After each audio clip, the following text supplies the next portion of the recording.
Bonjour et bienvenue dans la chaîne Mathématiques Sciences. Aujourd'hui je vais présenter et expliquer une nouvelle vidéo. Cette vidéo donc tout simplement pour les premières en spécialité mathématiques. Et dans cette vidéo pour les premières en spécialité mathématiques, ici donc je vous propose un exercice type bac sur tout simplement donc les calculs de produits scalaires. Ok, bravo.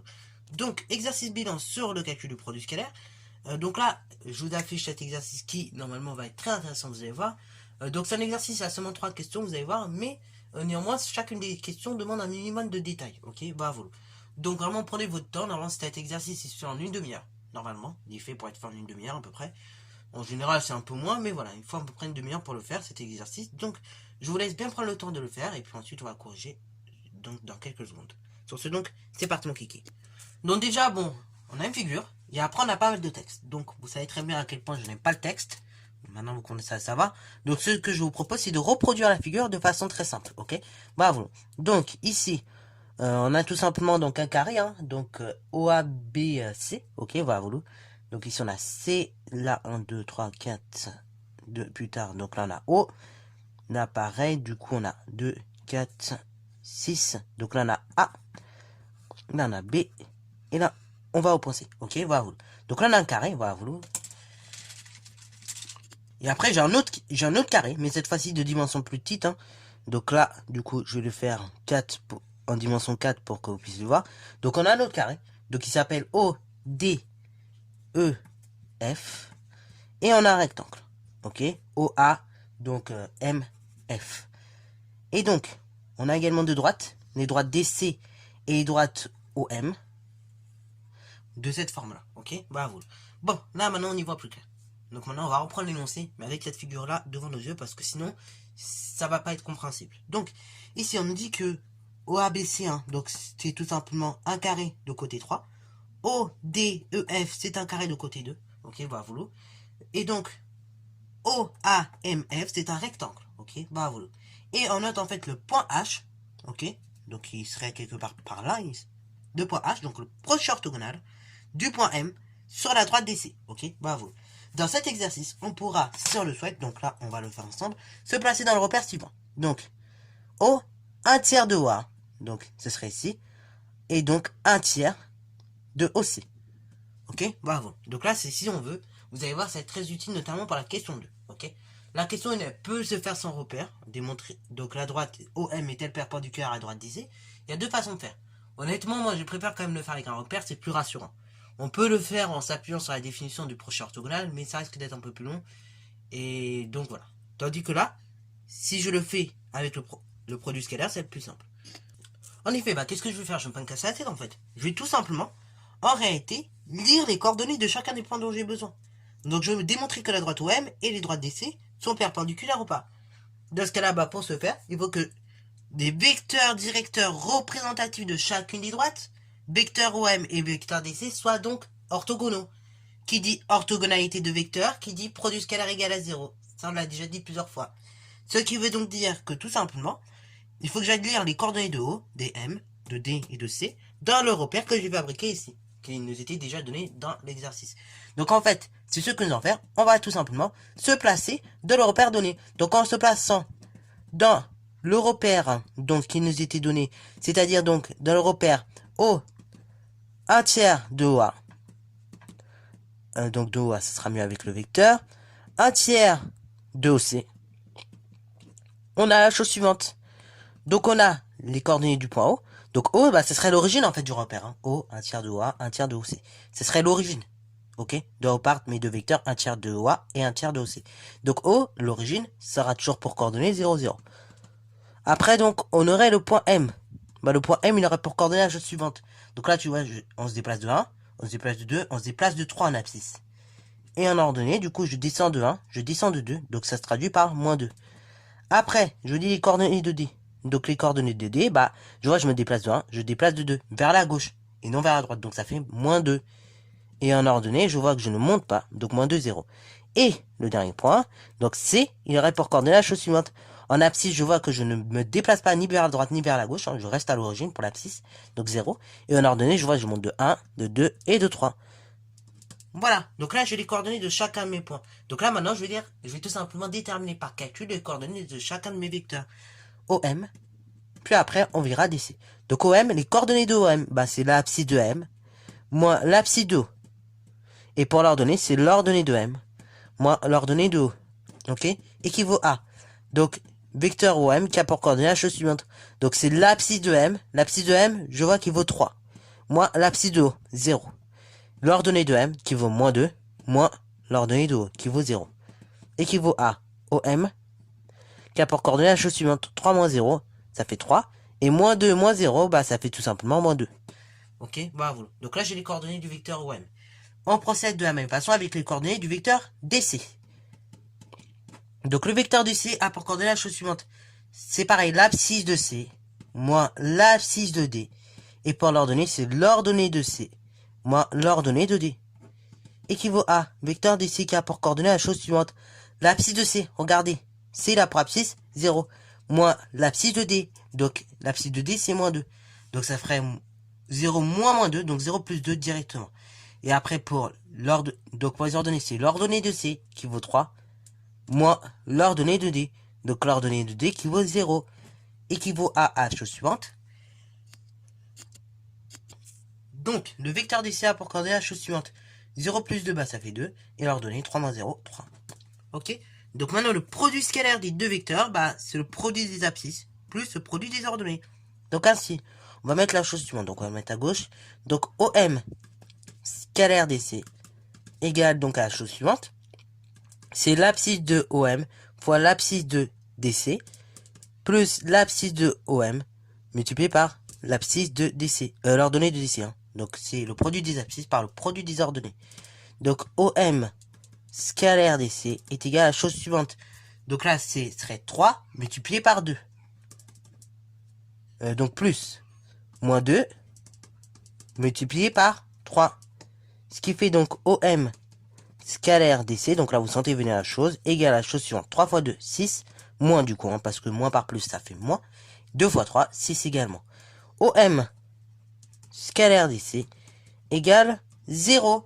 Ça veut dire quoi, OM scalaire DC égale 0? Ben, on l'a dit. Un produit scalaire qui est égal à 0, hein, par exemple, pour le produit scalaire de U par V est égal à 0, ça signifie que U et V sont orthogonaux. Ce qui veut dire que les droites, donc, dont les vecteurs directeurs représentatifs sont U et V, sont tout simplement perpendiculaires. Ok? Donc là, ça veut dire quoi? OM scalaire DC égale 0. C'est-à-dire que OM et DC donc sont orthogonaux d'une part, expliquant que dans ce cas-là, les droites OM et DC sont perpendiculaires. On peut mettre ça. Voilà donc pour cette première question. Ok? Bravo. Donc maintenant passons à la seconde question. Donc là, on va revenir après avec la figure d'en haut. Donc calculer CD scalaire OM. Donc là, pareil. Du coup, ça va être le même délire. Je vais juste recopier après les coordonnées de chacun des points. Donc ici, il s'agit de calculer ce produit scalaire CD scalaire CM. Donc là, bah, j'ai tout ce qu'il faut. Hein. Il me faut les coordonnées de C, les coordonnées de M et les coordonnées de D. Ok? J'ai bien les coordonnées de C, les coordonnées de D et les coordonnées de M. Ok? Donc nickel, j'ai tout ce qu'il me faut pour effectuer le calcul. Donc on va juste copier les coordonnées. Donc on va mettre ce qu'on a. Donc on a donc tout simplement C de coordonnées la chose suivante, 0, 3. Après on a donc le second point, D de coordonnées moins 2, 0 et M de coordonnées 3, moins 2. Donc là, bah, c'est nickel, hein. On va calculer CD scalaire CM. Bah, d'abord, il faut les coordonnées de CD et les coordonnées de CM. Donc, toujours la même chose, hein. Donc, le vecteur CD a pour coordonnée la chose suivante. C'est l'abscisse de D moins l'abscisse de C. Et pour l'ordonnée, c'est l'ordonnée de D moins l'ordonnée de C. Équivaut à vecteur CD qui a pour coordonnée la chose suivante. Donc, l'abscisse de D, on a dit c'est moins 2. Moins l'abscisse de C, donc 0. Et après, pour l'ordonnée, c'est l'ordonnée de D, donc 0, moins l'ordonnée de C, donc 3. Ça fait donc vecteur CD qui a pour coordonnée la chose suivante, moins 2 moins 0, ça fait moins 2. Et après 0 moins 3, ça fait moins 3. Ok, ça c'est pour le vecteur CD. Maintenant, donc, on va faire de même avec le vecteur CM. Donc, vecteur CM a pour coordonnée la chose suivante. Donc, il s'agit de l'abscisse de M, moins l'abscisse de C. Et pour l'ordonnée, c'est l'ordonnée de M, moins l'ordonnée de C. Équivaut à vecteur CM qui a pour coordonnée la chose suivante. Donc l'abscisse de M, regardez, c'est 3. Moins l'abscisse de C, donc 0. Et pour l'ordonnée, c'est l'ordonnée de M, moins 2, moins l'ordonnée tout simplement de C, donc moins 3. Équivaut à vecteur CM qui a pour coordonnée la chose suivante. 3 moins 0, 3. Et après moins 2 moins 3, ça fait tout simplement moins 5. Ok. Donc c'est parti mon kiki. Ainsi donc CD scalaire CM est égal à la chose suivante. Donc il s'agit de l'abscisse de CD multiplié par l'abscisse de CM plus l'ordonnée de CD multiplié par l'ordonnée de CM. CD scalaire CM est donc égal à la chose suivante. Donc du coup c'est moins 2 multiplié par 3. Ok. Plus donc ici moins 3 multiplié par moins 5. Ah, ça fait peur par moins les moins pour certains. Regardez, on va résoudre ce problème très rapidement. Moins par plus, moins, ok. 2 fois 3, 6. Moins par moins, plus. Donc je garde le plus qu'avec devant. Et comme il y avait un plus devant, bah plus par plus, plus. Hein. 3 fois 5, 15. CD scalaire CM égale à la chose suivante. Moins 6 plus 15. Ou vous inversez. 15 moins 6. 9. Problème réglé. CD scalaire CM égale 9. Alors, maintenant, déterminer la longueur CH. Parce que oui, en effet, le produit scalaire qu'on a calculé précédemment, pour vous donner un petit indice, on n'aura plus le calculer autrement. Alors, comment on va le faire justement pour déterminer la longueur CH? Regardez. On dit quoi dans l'énoncé? On dit que H c'est le proche orthogonal du point M sur la droite DC. Ça veut donc dire quoi en termes de produit scalaire? Donc là, je vais reprendre ma figure, je vais la refaire juste à droite pour que vous puissiez mieux visualiser les choses. Et après, on va tout bien détailler tranquillement. Donc voilà. Tout à l'heure, on a calculé le produit scalaire. CD scalaire CM.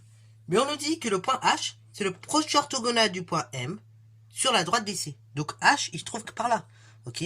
Si je projette orthogonalement le point M sur la droite DC, bah on obtient le point H selon l'énoncé. Ok. Qui serait donc ici. Ok. Bah voilà. Tout simplement.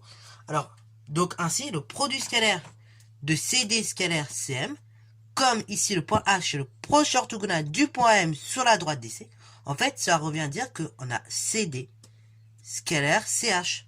Or, regardez, CD et CH, ce sont deux vecteurs collinéaires de même sens. Ok. CD, CH, vous voyez comme je me lime.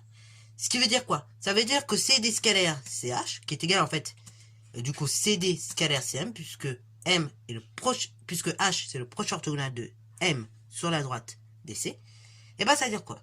Ça veut dire ça veut dire que tout simplement, et bah pour calculer CD scalaire CH, ok, bravo, je vais donc faire la longueur CH multipliée par la longueur CD, ok, bravo. Ou bien norme de CH multipliée par norme de CD. Voilà, ok, bravo.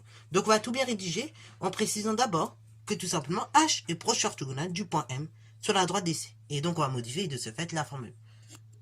Donc H c'est le proche orthogonal donc du point M sur la droite DC. Donc CD scalaire CM, ok, c'est égal à la chose suivante. C'est CD scalaire CH. Jusque là, on est d'accord. Or, CD et CH sont collinéaires de même sens. Ok? Vous l'avez vu quand j'ai mis. Donc ça, c'est très important pareil de préciser qu'on a bien une collinéarité de vecteurs et surtout que c'est dans le même sens. Donc comme CD et CH sont collinéaires de même sens, donc ainsi, on a la chose suivante. Donc CD scalaire CH qui est égal donc à la chose suivante. Norme de CD fois norme de CH. Voilà vous. Donc, du coup, maintenant, on va remplacer par les données que l'on a. On va remplacer par les données de l'énoncé, mais attention, n'allons pas trop vite. CD scalaire CH, qui est égal à CD scalaire CM, en fait, ben on a dit ça faisait 9. Jusque là, on est d'accord. Mais est-ce que je connais réellement les longueurs CD et CH? Bah non, CH en plus c'est ce que je veux calculer. Et CD, bah pour l'instant, je la connais pas. Par contre, regardez. Ceci est un carré. Ceci est un carré. Donc, entre ça et ça, j'ai un angle droit. Et oui, c'était ça l'outil clé. Par moments, certains sont bloqués sur cette question à cause de ça. Ils n'ont pas vu qu'il fallait utiliser le fait que le théorème DOC est rectangle en D. Et donc, le théorème de Pythagore. Donc, en effet, je vais calculer la longueur CD avec le théorème de Pythagore. Donc, bah on va rédiger comme en quatrième finalement. Pour calculer la longueur DC. Donc, on va dire la chose suivante. DOC. Donc, on va préciser une petite phrase pour introduire et après on fait le calcul. Donc, on calcule avec le théorème de Pythagore. Donc, tout simplement, la longueur manquante. Donc, la longueur ici, DC. Et là, pareil, ça sert à rien de calculer CH ou DH parce que bah, je ne connais même pas DC. De une, et surtout de deux, bah DC, CH, pardon, si je calculerais CH directement, bah c'est ce que je cherche. Et là, bah, c'est encore plus compliqué. Donc, on calcule avec le théorème de Pythagore la longueur DC. Et donc, on va préciser les choses suivantes. DOC et rectangle. Donc, en haut. Comme il est rectangle en haut. Alors, on a, d'après le théorème de Pythagore, la chose suivante. Donc, on a le plus long côté au carré. Donc, ici, ce serait DC carré. Qui est égal, donc, tout simplement, DO carré plus OC carré. DC, bah, justement, je ne connais pas. DO et OC, par contre, je connais. Donc, soit DC carré égale, donc, DO carré. La longueur DO, bah, on a dit c'est 2. Donc, DO carré. Plus OC carré, donc 3 au carré. DC carré est égal à la chose suivante. Donc, 2 au carré, 4. Plus 3 au carré, 9. DC carré égale 13. Or, regardez, DC est une longueur, ok? Et comme DC est une longueur, bah c'est comme en physique. Enfin, je n'aurais pas dire comme en physique, c'est comme dans la vie courante quand vous faites une mesure. Donc, or DC est une longueur, ainsi, DC est toujours positif. Ok? Ainsi, DC est strictement supérieur ou égal à 0. Ok? Parce que c'est une longueur, c'est comme quand vous faites une mesure dans la vraie vie de tous les jours, et ben vous obtenez des résultats positifs normalement. Ok? Bah, sauf dans certains cas comme la température et des choses comme ça. Mais quand vous voulez mesurer une longueur dans la vraie vie, c'est positif. Ainsi, donc DC est strictement supérieur à 0, ce qui veut dire que DC égale racine carrée de 13. J'ai calculé la longueur DC. Donc je reprends la formule pour calculer le produit scalaire de CD par CH. Je reprends cette formule-là et maintenant je vais remplacer avec les données que je connais. Donc, on obtient donc la chose suivante. Et c'est ça. Et là maintenant, vous avez la solution. Donc on obtient donc CD scalaire CH qui est égal, donc on a dit à CH ou bien CD d'abord scalaire tout simplement CM. On va même d'ailleurs le mettre avant. CD scalaire CM est égal à CD scalaire CH. C'est plus logique. Ce qui est égal, donc la longueur, on a dit, enfin norme de CD, donc la longueur CD, fois norme de CH, donc la longueur CH. Ce qui veut dire, ceci est égal à la chose suivante. Donc, on a dit ceci est égal à ceci, donc égal 9. 9 qui est égal, donc la longueur CD ou DC, c'est-à-dire racine de 13, multiplié par CH. Ok? Équivaut à, donc là je cherche la longueur CH. Donc là, ce qui me dérange, c'est la multiplication par racine de 13. Donc, je divise à chaque fois de part et d'autre par racine de 13. Ça fait 9 divisé par racine de 13. Mais vous nous connaissez, en mathématiques, on n'aime pas trop les racines carrées au dénominateur. Donc, je vais multiplier de part et d'autre par racine carrée de 13. Ça fait CH qui est égal, donc, 9 racine de 13 sur, tout simplement, 13. Ok? Et là, je ne vais pas simplifier plus. C'est déjà assez simplifié comme ça. Ok? Puisqu'on n'aime pas la racine carrée au dénominateur. Voilà, donc sur ce, c'est la fin de cette vidéo. J'espère qu'elle t'a plu. Si c'est le cas, n'hésite pas à la liker, commenter et bonne à toi en mathématiques et en sciences.